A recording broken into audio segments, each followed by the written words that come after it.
bikinnya 50 hari 50 malam ini. Assalamualaikum warahmatullahi wabarakatuh. Waalaikumsalam. Good day everyone. I'm sorry, maybe I will presentation in bahasa Indonesia, but sometime I can explain some of the presentation in English.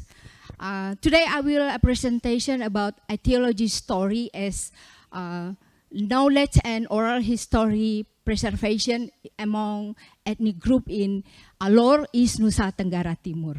Next, where is it? Petanya, lanjut. Di manakah Alor itu? Saya harap semua udah tahu ya. Udah pernah ke Alor belum? Kasihan dulu yang belum. Okay, there is the map, Alor Island. Nah, kemudian di pendahuluan, why we choose Alor? Because Alor has a lot languages, like berapa ya, sekitar 18 languages in Alor. Menurut Grimes itu ada 18 rumpun bahasa di sana. Dari cerita-cerita itu diekspresikan, oral history itu expression in bahasa, bahasa daerah. Kemudian sebagai contoh kita bisa lihat apa saja yang dikandung di dalam cerita. Cerita asal usul itu mengandung migration dari suku-suku, kemudian oral history, kemudian asal usul dari ancestor mereka itu terdapat di dalam cerita-cerita itu. For example adalah cerita dari Princess Fikare from Abui, talking about their ancestor come from the sun, putri matahari. Fikare it mean putri princess dari langit matahari.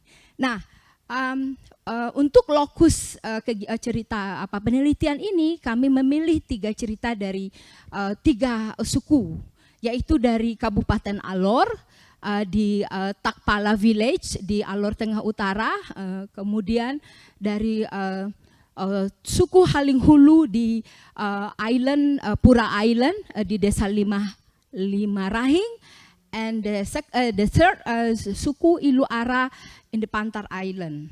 Jadi ini 3 pulau yang berbeda. Nah, ini memperlihatkan, penelitian ini berupaya memperlihatkan bagaimana ketiga suku itu mempreservasi pengetahuan tersebut di dalam cerita-cerita mereka. Ya, lanjut. Ini sudah kita sebutkan tadi bahwa ada 18 rumpun bahasa dengan 52 dialects. Ini mengutip Grimes 1997 dan Puling Gomang ya, begitu kayanya. Jadi ada rumpun bahasa Alurung, Kabila, Hamap, Klon. It's the name of the language in East Nusa Tenggara, especially Alor Island. Oke, nah ini peta bahasanya. Kita lanjut. Kemudian kesenjangan dalam penelitian, ya. Mengapa kami melakukan riset ini? Most of the researcher interest about languages in Alor, but not oral histories. Masih sedikit Bu Antonia, para peneliti yang bicara tentang cerita lisan ini.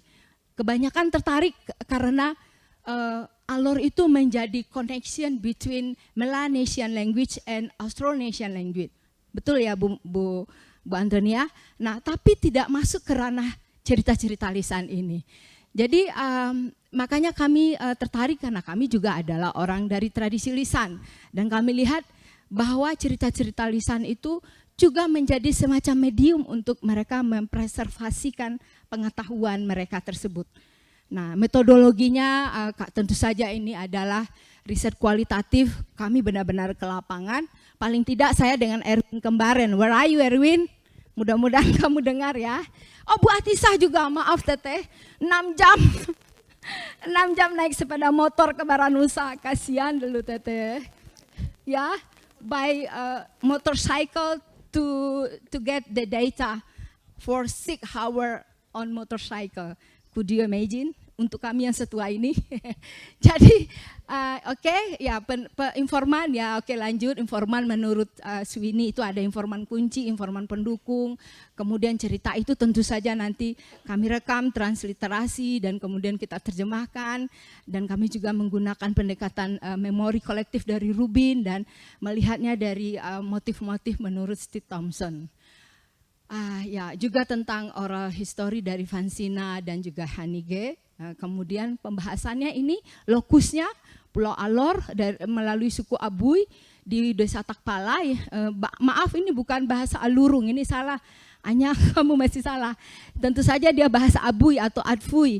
Kemudian di Pura Island, the tribe-nya Halanghulu, kemudian bahasa Pura, Pura language, dan separuh juga ada yang menyebut Reta language, tapi orang Pura sebut itu pulau bahasa Pura, not Reta, karena tadi saya telepon orang Puranya. Kemudian di Pulau Pantar mereka menggunakan ada bahasa Alurung juga, tetapi ini yang mereka gunakan di suku Ilu Ara use the Kaira language. Nah, apa ceritanya? Next, lanjut ya. Nah, ini contoh bahasa daerah dan bahasa Indonesianya. Nah, ini menceritakan bahwa Kampung Takpala itu awalnya bernama Taklelang, kemudian turun, kemudian selanjutnya. Jadi ini menceritakan tentang sejarah asal-usul nenek moyang, the ancestor from Abui in Taklelang village. Nah, bahwa di dalam cerita tersebut ada semacam temuan kami, misalnya seperti ini agak lompat-lompat Anya ya, di Abui itu nenek moyang itu berasal dari langit. The ancestor come from the sky, sesuai dengan motif indeks dari Thompson. Kami menemukan ada motif first man second from the turun dari langit. Kemudian seperti juga di dalam cerita Putri Fikare, cerita ini fungsinya apa bagi mereka? Ini menjadi legitimasi untuk menentukan mereka sebagai the old tribe dan berhak terhadap land, tanah, ladang, dan menjadi orang yang istimewa di dalam ritual-ritual adat. Kemudian tentu saja kepala sukunya juga diistimewakan. Dan motif cerita nenek moyang turun dari langit merupakan salah satu motif yang banyak kita temukan di daerah sekitar Indonesia Timur, khususnya di Alor. Karena nanti kita akan temukan juga di desa Helangdohi, di Pulau Pantar, dan di suku-suku lain di Alor. Tapi untuk kepentingan ini hanya ini yang kami tampilkan. Nah, kalau di ini gambaran ya, next. Ya, gambaran desa Takpala, lanjut. Ya, itu anak-anak Takpala, Takpala Village, itu si anaknya Pak Abui, Pak Abner Yetimau, yang sekarang pasti sudah besar-besar, karena riset ini pada tahun 2016 kalau saya tidak salah. Lanjut. Nah, ini Pulau Pura. Di Pulau Pura, berikutnya, nah cerita tentang Barabeang dan Barabau. Nah, ini juga mengandung sejarah, history about the migration of the tribe from Pura Island to Reta Island. Jadi mereka menyimpan pengetahuan itu melalui cerita-cerita ini. Dari cerita ini kita bisa melihat bahwa terjadi migrasi suku-suku di Pulau Pura. Awalnya hanya ada 5 kampung di sana, dan kemudian di data terakhir kami update, kami telepon kontak kami di Pulau Pura, itu sudah ada 13 kampung. Apakah ada pengaruh dari cerita ini? Bisa jadi iya, bisa jadi tidak. Tapi pada saat itu memang ada perpindahan. Menurut Bapak Nicholas Dopong, informan kunci kami yang sekarang tadi saya tanya itu beliau sudah meninggal karena kami ketika wawancara itu sudah 81 tahun. Ada perpindahan dari daerah pegunungan yang sulit air ke pantai yang lebih mudah air. Nah, itu dikisahkan di dalam cerita-cerita seperti ini katanya. Next, lanjut. Di Pulau Pantar, ya ini semacam ilustrasi Pulau Pantar itu cukup sejuk, tetapi ketika musim kering sangat kering. Nah, di Pulau Pantar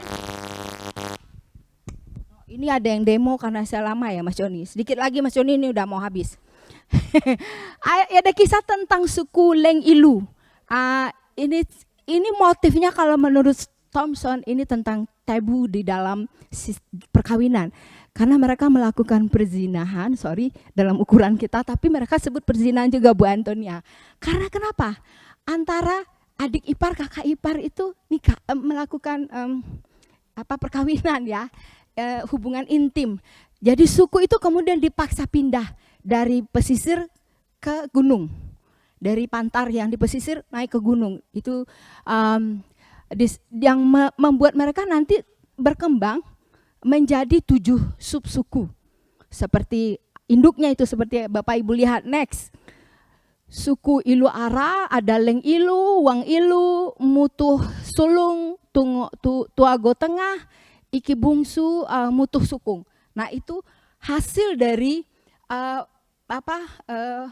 terjadinya perpindahan di dalam cerita yang mereka sampaikan kepada kami. Karena ada dari kelompok suku itu yang menganut agama hitam yang disebut Tanis.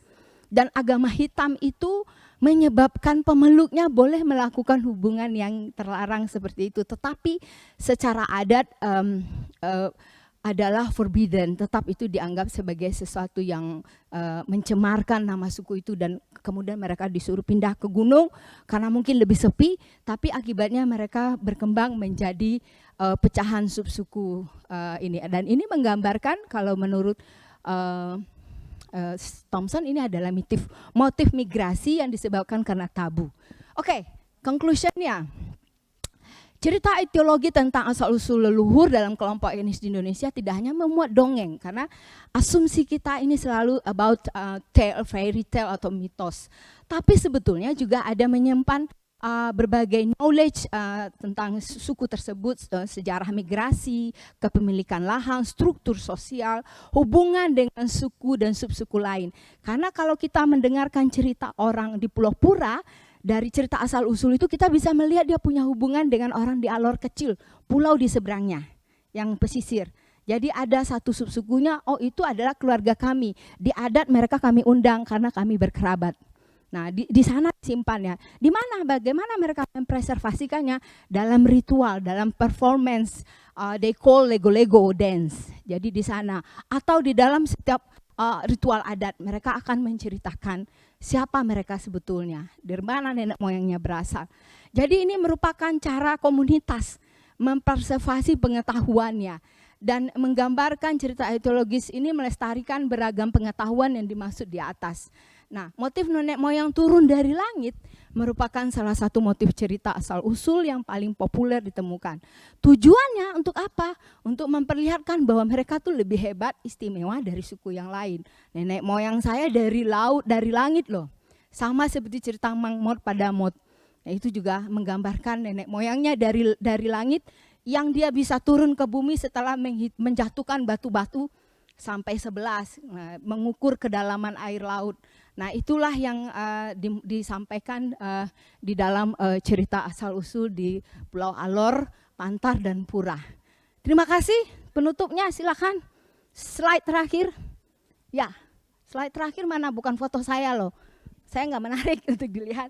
Baik, terima kasih Bapak Ibu. Demikian paparan kami, Bu Atisah, Bu Nina, dan Erwin Kembaren, dan saya sendiri. Assalamualaikum warahmatullahi wabarakatuh. Waalaikumsalam Selamat siang, good day everyone. warahmatullahi wabarakatuh. Panitia, ada tambahan waktu tidak? Karena